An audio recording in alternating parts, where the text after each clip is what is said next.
안녕하세요. 오늘은 한국전쟁 전사 왜 북이 38도선이었을까? 한반도 분할 정책을 생각하게 된 미국은 어떤 영향력 아래에 있었나? 그러니까 미국이 분할 정책을 생각하기 되기까지 미국에게 미쳤던 여러 가지 조건들이 있습니다. 그런 생각을 하게끔 만든 그런 당시의 상황들에는 어떤 상황들이 있었는지 오늘은 그거에 대해서 좀 알아보도록 하겠습니다. 먼저 좋아요, 댓글, 구독, 알림 설정 부탁드립니다. 광개토 대왕릉 비문 해설과 임나가라 위치, 인터넷 교보, 예스24, 알라딘 등 온라인 서점과 오프라인 서점에서 판매 중입니다. 잘 부탁드립니다. 미국의 판단에 영향을 미친 이제 4가지 요소에 대해서 말씀드리겠는데요. 먼저 1, 2, 3, 4를 일단 읽어볼게요. 한국에 관한 미국의 부실한 정보에 근거한 오만한 판단, 소련에 의존하기, 소련의 국력으로 종전을 앞당길 수 있을 것이라고 했던 그런 미국의 기대, 그 다음에 미국의 일본 독점에 대한 욕망, 일본은 미국 것, 그리고 국제사회에서 사라진 중국, 이런 4가지 상황들이 미국의 판단에 영향을 미친 4가지 요소입니다. 먼저 이거를 설명하기 전에 여태 앞전에 강의를 말씀을 드리면서 그 신탁 통치안에 대해서 소련이 계속 한국의 독립은 빠르면 빠를수록 좋고 신탁 통치를 별로 지지하지 않는 입장을 계속 소련이 내비쳤었는데요. 이 이유는 당시에 그 전 세계가 사회주의 공산주의 열풍이 불고 있었던 때였어요. 그래서 이제 신생 독립국들이 독립을 하면 당연히 사회주의 공산주의 체제로 가게끔 돼 있었던 상황이었어요. 그래서 미국의 입장에서는 이거를 막기 위해서 사실 조금 더 시간이 필요했던 겁니다. 그러니까 공산주의 사회주의 공산주의 혁명을 이제 소련이 성공을 했고 중국에서도 국공 내전이 막 치러지고 있고 이런 상황이었기 때문에 신생 독립국들은 독립을 했다 하면은 거의 다 아마 그 공산주의 정권 체제로 가게끔 될 가능성 확률이 매우 높은 상황이었기 때문에 소련 입장에서는 신탁 통치 그런 거 하지 말고 빨리빨리 독립을 시키면 소련과 같은 공산주의 체제가 될 거라는 강한 확신이 있었습니다. 근데 미국은 반대죠. 빨리 독립을 시키면 독립했던 나라들이 소련과 같은 공산주의 체제로 넘어갈 거를 우려를 했기 때문에 미국 입장에서는 시간이 더 필요했어요, 사실은. 그래서 미국이 신탁 통치를 더 생각을 했던 이유도 있습니다. 이거는 이제 지난번에 대해서 말씀을 못 드렸기 때문에 추가 말씀을 드린 거고요. 오늘은 이제 미국의 판단에 영향을 미친, 그러니까 분할하게 되는 거를 미국이 생각하게 되기까지 어떠한 당시 상황 조건들이 미국에게 영향을 미치고 있었는지 그거에 대해서 말씀드리겠습니다. 먼저 첫 번째, 한국에 관해서 미국이 사실 좀 아는 게 없었어요. 부실한 정보에 근거한 이제 오만한 판단이라고 이제 제목을 달았는데요. 미국이 한국에 대해서 가지고 있던 정보는 사실은 1866년에 우리가 이제 제너럴 셔머너 사건이 있었잖아요. 이제 그것 때문에 1871년에 이제 신미양요라는 게 이제 발생을 하잖아요. 그 미국에서. 그리고 그 이후에 1882년에 이제 조미 수호 통상 조약을 체결을 하는데 미국은 사실 한국 한반도 상황이나 한국에 관심이 없었고 아는 지식도 정보도 없었어요. 그리고 1882년에 조미 그 수호 통상 조약을 할 때까지만 해도 미국이 한반도를 뭐 어떻게 점령을 해서 무슨 이익을 취하고 싶어 한다거나 그것 때문에 조미 수호 통상 조약을 체결한 게 아니라 미국은 뭘 위해서 이걸 하자고 했냐면 한반도를 식민지로 만들고 싶어 생각도 없었고 관심이 없었는데 왜 조미 수호 통상 조약을 했냐면 주된 관심사가 중국으로 가는 그 길목에 이제 좀 쉬었다 가야 되기 때문에 중국으로 향하는 선박들의 연료 보급, 식수, 그 다음에 석탄 중간에 이제 정착을 해서 그런 중간 기착지 역할을 할 때가 필요했기 때문에, 그리고 혹시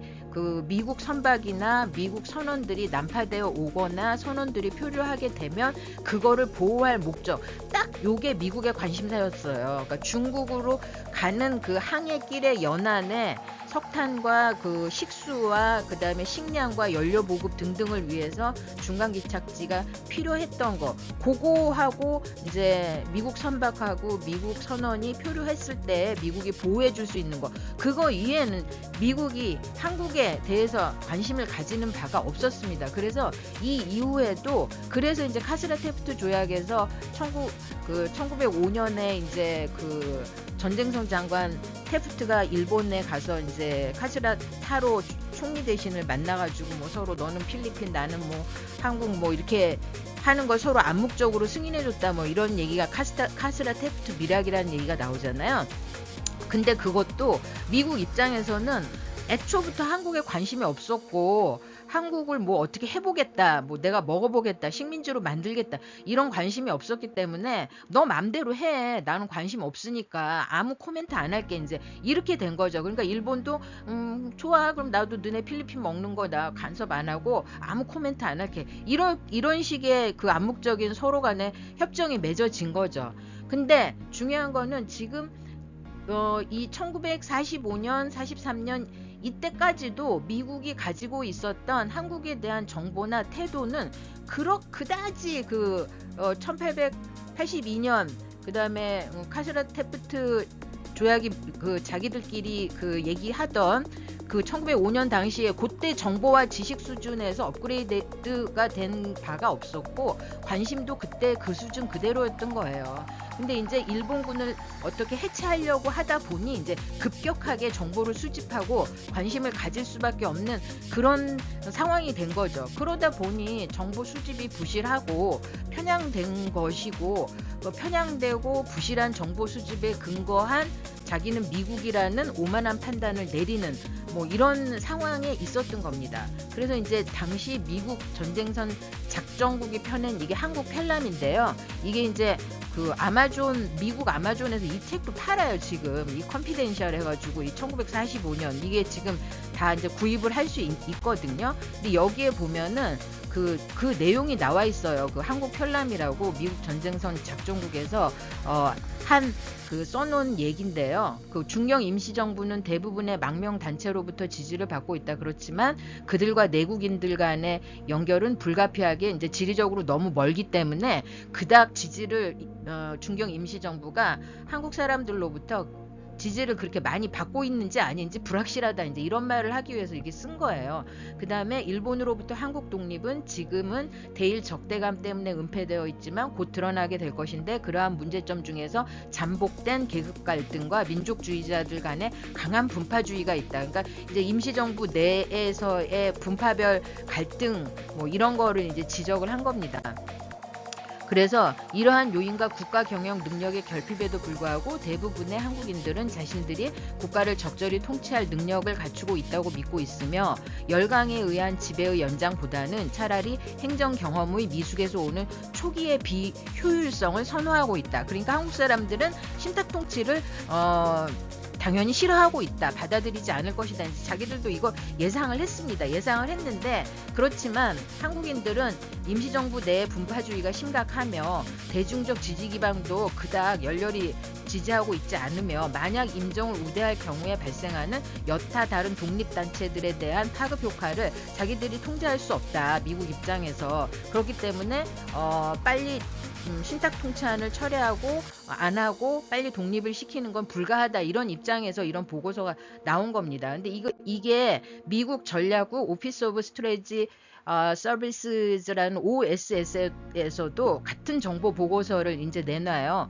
이 미국 전략국은 이제 자기들 나름대로 휴민트, 그러니까 이제 스파이죠. 만주나 이제 중경이나 중국 이제 대륙 본토나 이런 데에다가 미국의 스파이들, 뭐 아마 선교사들이었을 것 같은데 주로 겸하고 있는 사람들로부터 얻은 정보들을 취합을 해서 보고서를 작성을 하는데, 그 내용도 대동소이합니다. 비슷합니다. 그래서 1920년대 상해 임시정부는 27개 정당 사회단체가 난립해서 최악의 분파주의를 노정하고 있고, 이러한 현상은 그 이후에도 지속되어 해방 직전 임종 요인들이 정권을 맡을 능력이 없다고 이 OSS가 보고서를 작성을 한 거예요. 그래서 분파주의가 하도 심각하고 난립하고 정당들이 난립하고 있어서 이 사람들한테 어떻게 나라의 그 독립과 건국 행정을 맡길 수가 있느냐, 이제 이런 식의 보고서를 작성을 한 거죠. 이건 이제 자기들이 미국 입장에서 첩보를 수집한 외부에서 본 일방적인 자료에 근거를 한 거예요.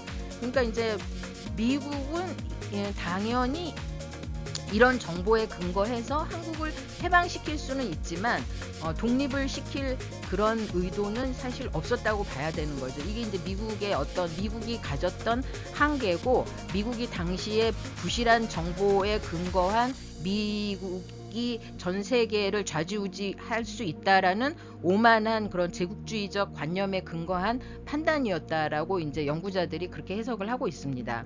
그 다음에 이제 당시 트루만 대통령의 인식도 굉장히 문제가 있었어요. 앞에서 말씀드렸지만 루즈벨트가 생각했던 신탁 통치안과 이게 이제 루즈벨트가 사망하고 난 다음에 트루먼 대통령이 승계를 했을 때에 또 완전히 그 본질적인 내용이 또 완전히 달라지는 거죠. 근데 트루먼 대통령은 이게 어떤 사람이냐면요, 집이 너무너무 가난해서 정말로 아주 초고도 근시였는데, 너무 가난한 상황에서 자기가 너무너무 힘들게 공부를 해서 나중에 이제 판사로 거의 독학을 해서 판사가 됐다가 아무것도 기반이 없는 상황에서 이제 하원 의원 됐다가 이제 정치인이 된 사람인데, 아주 철저하고 지독한 반공주의자예요. 이념적으로 굉장한 반공주의자고, 그리고 자기가 너무 가난했는데 혼자 이렇게 성공을 한 사람인데, 이제 정치 세력은 없었고 그닥 이름이 많이 알려진 사람이 아니었는데, 미국은 이제 부통령을 지명을 할 때 대통령 후보자가 가지고 있지 못한, 가지고 올 수 없는 표를 가지고 오기 위해서 그 부분의 결핍을 해결하기 위해서 부통령을 지명을 합니다. 그러니까 루즈벨트 대통령이 루즈벨트 대통령 입장에서 보수 우파 완전한 반공주의자들의 그 표를 좀 가지고 오고 싶은데, 그게 좀 힘들다 싶으니까 너무나 완고하고 극단적인 반공주의자들의 표를 가지고 오기 위해서 트루먼을 부통령으로 지명을 해서 런닝메이트가 된 겁니다. 그래서 미국 같은 경우는 그 대통령이 갑자기 어떤 일로 인해서 유고가 된 다음에 부통령이 그거를 승계를 하면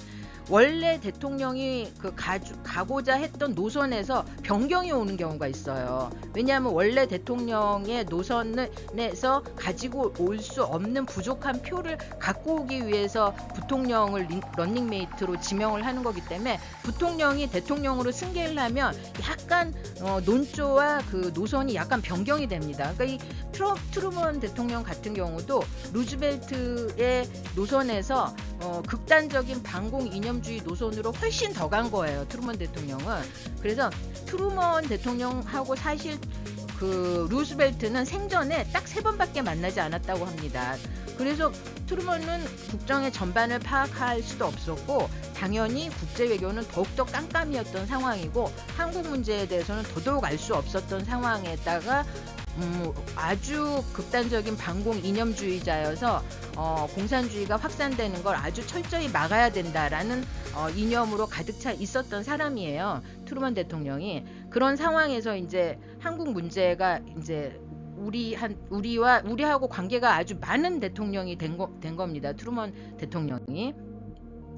그런 상황인 거였습니다. 하여튼 첫 번째는 그 미국 입장에서 정보를 수집한 부실한 정보 수집과 미국 입장에서의 그 오만한 그 부실한 정보에 의한 오만한 판단이 미국이 한반도 정책에 영향을 미친 거고요. 두 번째는 소련에 의존하기, 그러니까 소련의 국력으로 종전을 앞당길 수 있을 거라고 이제 생각을 한 건데요. 이게 왜 이런 일이 일어났냐면 2차 세계대전이 이렇게 막 진행이 되면서 미군 사망자가 늘어나면서 미국 국내에서 반전 사상이 막 치솟습니다. 그래서 막 어떻게 이제 빨리 전쟁을 끝내야 되는 상황이 돼서 미국 입장도 굉장히 조급해진 거예요. 미국 수뇌부들 입장에서 전쟁을 빨리 끝내자, 그리고 미군 피해를 어떻게든 빨리 이제 줄여보자, 이렇게 이제 자기들도 초조해진 거죠.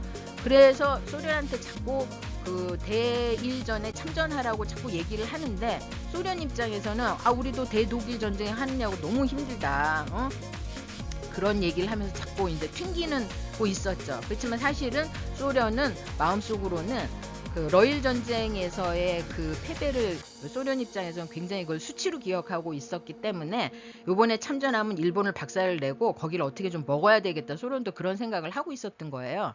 근데 이제 이 미국이 빨리 소련을 끌어들여서 빨리 전쟁을 끝내고 싶어 했던 그 계기점, 분기점, 생각하게 되는 분기점이 된 게 이 오키나와 전투입니다.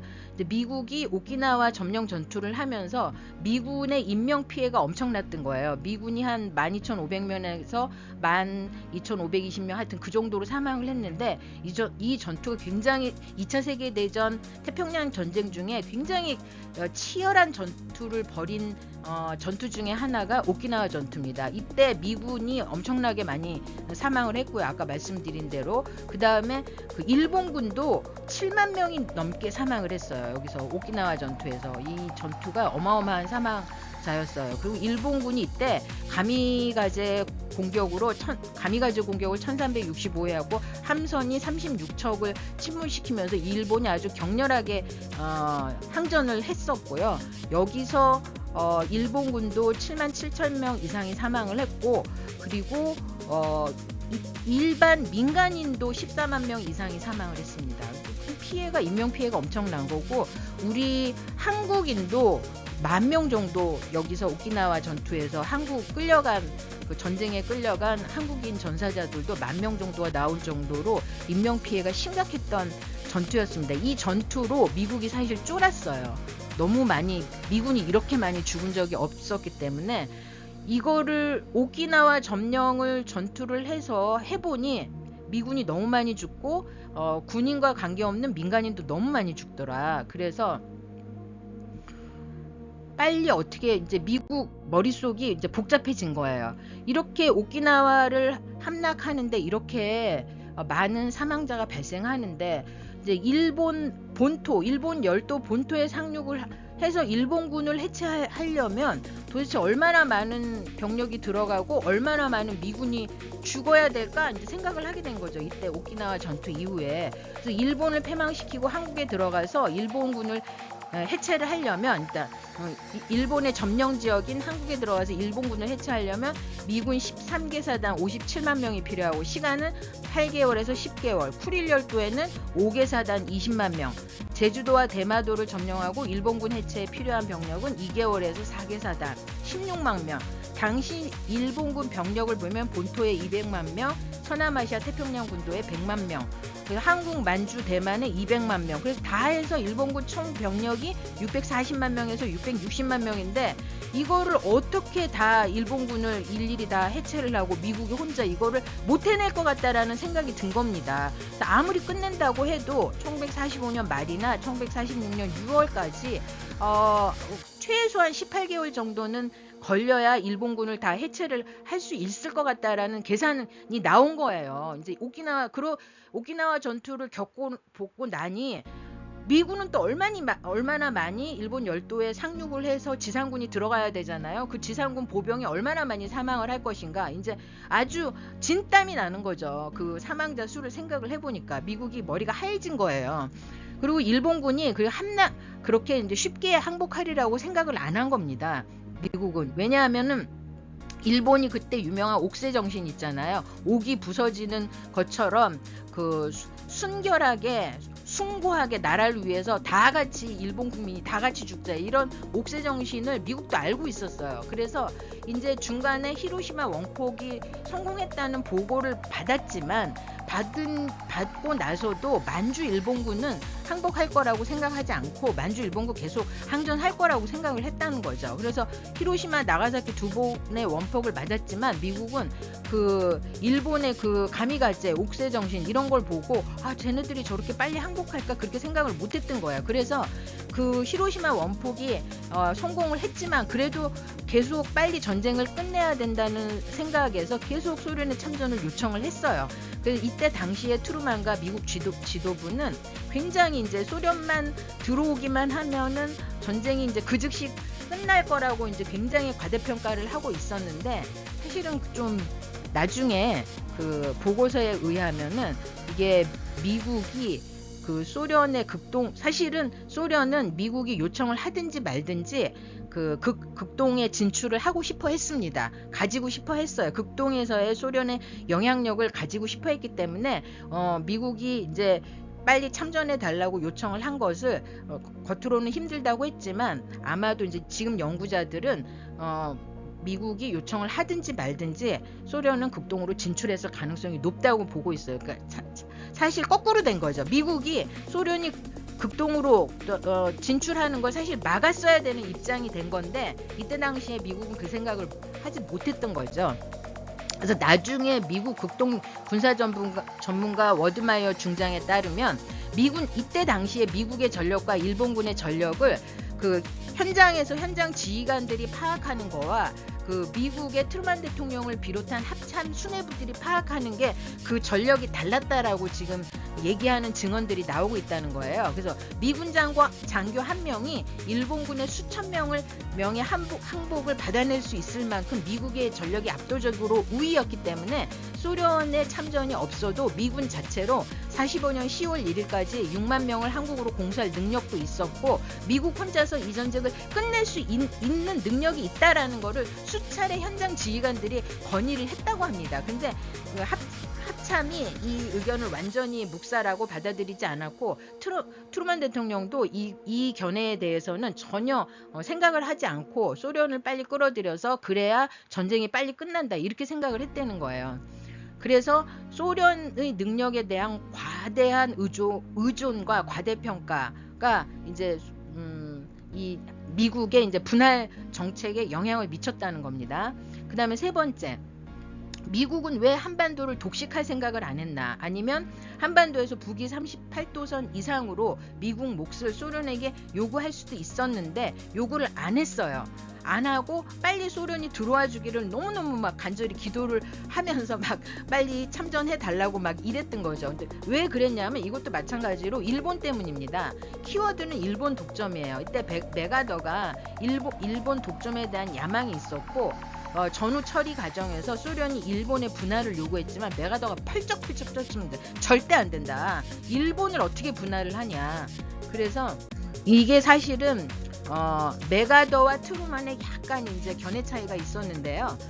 메가더는 금수저 출신이고 트루만 대통령은 아까도 말씀드렸다시피 흑수저 출신이었다가 어쩌다가 이렇게 갑자기 루즈벨트 대통령이 갑자기 급서하는 바람에 어쩌다 대통령이 된 사람인데 이 트루먼이 사실은 메가더 부하였습니다. 그러니까 1차 세계대전 때 트루먼은 미주리주 방위군 소속으로 제129 야전포병 연대 소속이었는데 이 대위로 복무했는데 이때 사단장이 메가더였어요. 그러니까 메가더 부하였어요. 그래서 사실 그 메가더는 트루먼을 좀 취급을 안 했어요. 이게 좀 유명한 일화도 있는데 그 회담에서 그러니까 메가더하고 이제 그 트루만 대통령하고 만나서 얘기할 이제 웨이크섬 회담이라는 유명한 데서 이제 거기서 만나기로 했는데 여기서 이제 대통령이 오면은 그 최종 전쟁 사령관으로서 대통령이 갖춰야 될 예우가 있잖아요. 정장을 하고 딱 군무를 쓰고 경례를 똑바로 하고 뭐 이런 거 해야 되는데 이런 걸 하나도 안 하고 그냥 민간인 복장으로 나타나서 모자도 쓰지 않고 나타나서 트루먼한테 경례도 안 하고 그랬다고 합니다. 트루먼은 이거를 굉장히 모욕적으로 받아들였다고 해요. 그래서 트루먼하고 그 메가더는 사실 내내 안 좋았어요. 아주 앙숙이었고 서로 생각도 굉장히 달랐고 말끝마다 싸웠어요. 그러니까 사실 메가더 장군이 미국의 대통령이 되지 왜냐면 1, 2차 세계대전 전쟁 영웅이었고 이 메가더 집안이 1차 세계대전부터 메가더의 아버지 때부터 시작해서 유명한 그 미국 육군사관학교 출신으로 유명한 그 군인 집안이에요. 한가락하는 그 군대 가문 집안입니다. 그래서 얼마든지 대통령이 될 수 있었는데 메가더 장군이 대통령이 못 된 것도 미국사에 굉장히 그 미스터리한 것 중에 하나입니다. 나중에 트루먼 대통령 이후에 그 다음 대통령이 아이젠하워 대통령이잖아요. 근데 아이젠하워 대통령은 그 노르망디 상륙 작전을 진두지휘한 그 최고 사령관이었어요. 그래서 이제 이 아이젠하워 대통령이 된 것도 이것도 이제 다 그 뒤에 비사가 있는데요. 어쨌든 여기서는 그 이제 일본을 놓고 한반도와 일본을 놓고 트루먼하고 메가더가 어떤 견해 차이가 있었냐면 트루먼은 트루먼 독트린에서 자기의 입장을 분명하게 말을 하는데요. 소련 공산주의 확장 저지 이 사람은 어마어마한 반공 냉전주의자고 지상 최대의 목표가 소련의 공산주의가 확장되는 걸 결단코 저지해야 된다. 그래서 트루먼 입장에서는 어떻게 생각했냐면 한반도에서 소련보다 더 많은 지분을 차지를 해야 소련의 확장 저지에 더 용이하다 이렇게 생각했어요. 그러니까 38선이라고 생각하지 않고 그거보다 더 올라가서 소련이 차지하는 몫을 최대한 줄여야 되고 그래야 한반도까지 공산주의가 확장되는 걸 막을 수 있다 이렇게 생각하는 사람이 트루먼이었는데 메가더는 트루먼하고 어떤 점이 달랐냐면 그러면 일본이 위험해진다. 일본이 그렇게 되면 일본에 대한 분할 요구를 소련이 하니까 이거는 절대로 안 된다. 그래서 일본을 미국과 소련을 양분해서 나눠 가진다는 것은 있을 수가 없는 일이다. 그래서 그냥 한반도를 소련과 미국이 분할하는 게 낫고 일본은 건들지 마라 이거예요. 그게 이제 메가더의 입장이었어요. 그래서 메가더는 일본만 전적으로 미국이 독점할 수 있다면 한국의 상당 부분을 소련한테 양보해도 괜찮다. 이제 나중에는 결국에는 트루먼하고 메가더하고 결국에는 이런 식으로 이제 합의를 보게 된 거죠. 그래서 이제 일본 때문에 한반도가 이제 희생양이 된 겁니다. 그래서 이거는 또 일본이 좋아했어요. 일본은 러시아, 소련하고 또 철천지 원수거든요. 차라리 그냥 미국한테 온전히 지배를 받는 게 우린 더 낫다. 소련 싫다. 이제 일본이 또 적극적으로 이거를 환영을 했습니다. 그래서 이제 미국의 우선순위는 항상 일본입니다. 미국 입장에서 한국은 일본을 지키기 위한 종속 변수예요. 한국에 이제 한반도에 관심이 있는 나라가 아니에요. 이 나라가 지금은 이제 좀 달라졌지만 미국은 합동전쟁기획위원회 하지 장군이 한반도에 상륙하는 작전을 1945년 5월 8일 날 상륙작전을 하는데 이때 상륙할 때의 우선 점령 순위를 1순위를 부산이라고 했어요. 부산으로 상륙한다. 그 이유가 뭐냐면 부산이 일본인들이 1차 집결지였어요. 귀국하는 1차 집결지가 부산이었어요. 그래서 미국은 일본인들이 이제 복수에 불타는 한국인들에 의해서 일본인들이 학살당할 것이다라고 예상을 하고 일본인들을 최대한 안전하게 일본 열도로 이제 이송을 해야 되는 게 이제 점령군인 자기들의 정책이다 이렇게 생각을 했죠. 그래서 왜냐하면 일본과 일본 사람들은 앞으로 미국이 가져갈 거 자기들 재산인 거예요. 그러니까 한국 사람들이 일본인한테 복수를 하면 자기들 재산인 일본인이 자기 재산이니까 가서 쓸 데가 많은데 이걸 이제 한국인들이 그 일본인들을 해치게 내버려 둔다면 자기들 재산이 훼손되는 거잖아요. 그러니까 일본인과 일본 열도를 자기들이 온전히 깨끗한 상태로 먹어야 되기 때문에 보호할 의무가 있기 때문에 1차 집결지인 부산이 1순위 점령 지역이 된 겁니다. 그래서 사실상 일본이 겪어야 할 미소 분할 점령을 한국이 이제 대신 겪게 되는 이런 뭐 사실 지정학적인 비극이 있는 겁니다.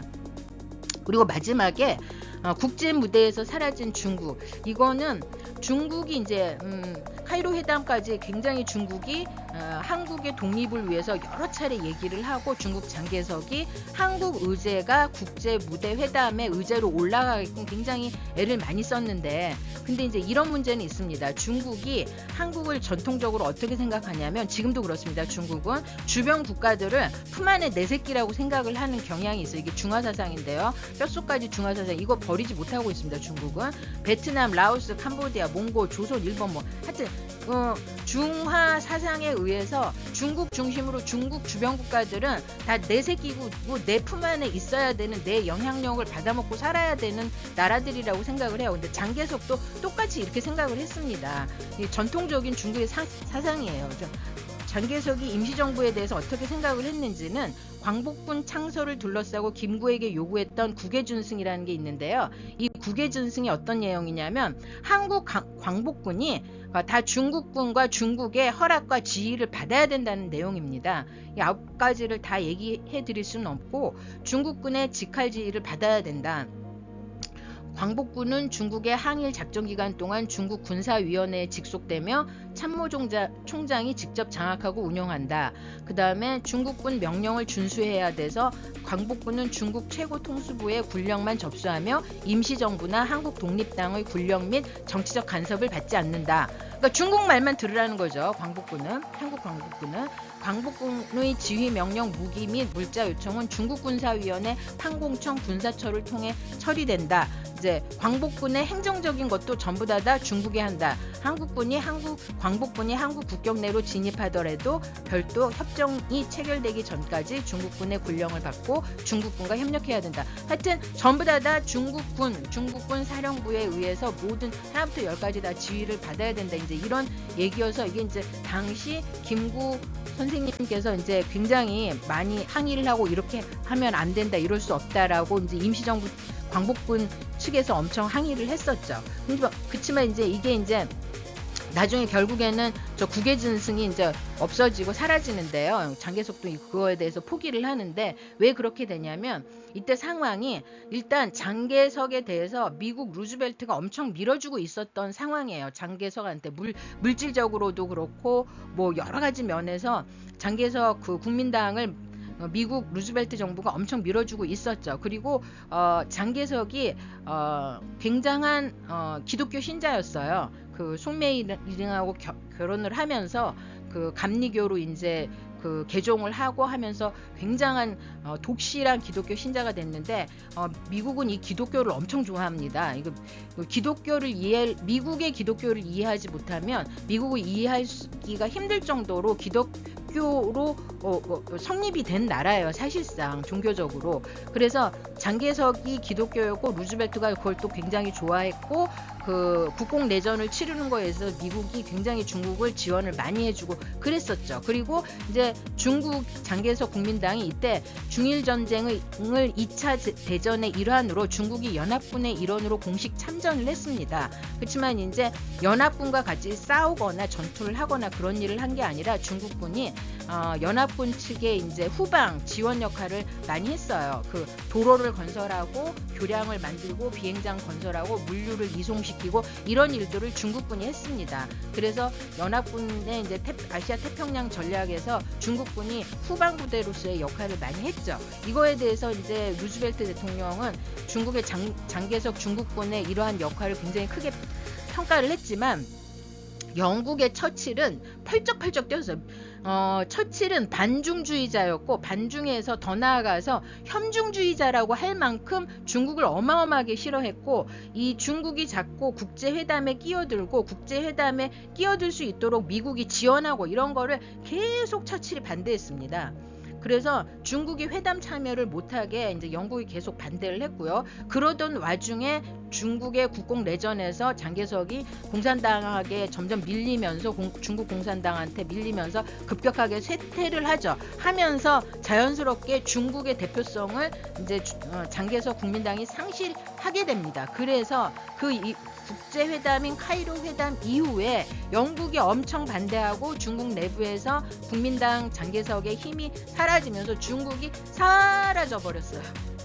중국이 없어져 버렸어요. 그래서 우리 입장에서는 이게 굉장히 안 좋았던 게 그나마 국제회담 테이블에다가 올려놓고 우리 임시정부하고 밀접하게 장개석이 관계를 가지면서 임시정부를 대변할 수 있도록 한국 문제를 국제회담의 의제로 올려놓도록 역할을 했던 사람이 장개석인데 장개석이 국제 외교 무대에서 이제 사라져 버리면서 한국 문제도 사실상 끈떨어진 국제 외교에서 끈떨어진 연이 되면서 막 이렇게 공중분해돼 버린 이런 상황이 돼 버린 거예요. 우리한테는 굉장히 안 좋은 상황이 된 거죠. 사실 모스크바 삼상회의가 미용소 삼상회의라는 게 이상한 게 뭐냐면 영국이 들어갈 이유가 없는 거예요. 사실은 미소는 좀 이유가 있죠. 아까 앞에서 말씀드린 대로. 근데 한국하고 아무런 관계가 없는 영국이 들어가고 중국이 빠졌다는 건 굉장히 이상한 일입니다. 그래서 사실 모스크바 삼상회의가 미영소가 아니라 미영 중소가 들어갔으면 또 역사가 어떻게 달라졌을지도 모르는 일이죠. 그렇게 이러한 상황들이 당시 미국이 분할 점령 정책을 써야 되겠다라고 생각하는 상황 속에서 미국의 생각에 영향을 미쳤던 당시의 상황들이었습니다. 그래서 정리해서 말씀드리자면 미국의 판단에 영향을 미친 4가지 요소는 미국 자체가 가지고 있었던 한국에 대한 부실한 정보와 그 부실한 정보에 근거했던 미국의 그 제국주의적인 오만한 판단, 그 다음에 소련을 과도하게 기대면서 소련을 빨리 끌어들여서 전쟁을 빨리 끝낼 수 있다라는 그 소련 의존하기, 그 다음에 일본 열도는 미국 거니까 아무도 건들지 마, 소련하고 분할할 수 없다, 그 대신 한반도는 내주겠다, 이런 거. 그 다음에 국제사회에서 그래도 한국의 입장, 임시정부 입장을 대변해줬던 중국이 이때 당시에 사라져버렸다라는 거. 이런 4가지 요소들이 미국의 그 분할 점령 판단에 영향을 미쳤던 4가지 요소입니다. 네, 오늘은 여기까지 말씀드리고요. 다음 시간에는 그렇다면 당시 이제 38도선으로 결국엔 분할이 되는데요. 그 전에 한반도 분할안이 6개의 한반도 분할안이 있었습니다. 그 6개 중에 이제 현재의 북위 38도선이 이제 선택이 된 겁니다. 그 6개 중에 한 가지가 선택이 되기까지 어떤 과정이 있었는지 다음 시간에는 그 과정에 대해서 알아보도록 하겠습니다. 네, 긴 시간 시청해 주셔서 감사드리고요. 좋아요, 댓글, 구독, 알림 설정 눌러주시면 감사드리겠습니다. 감사합니다.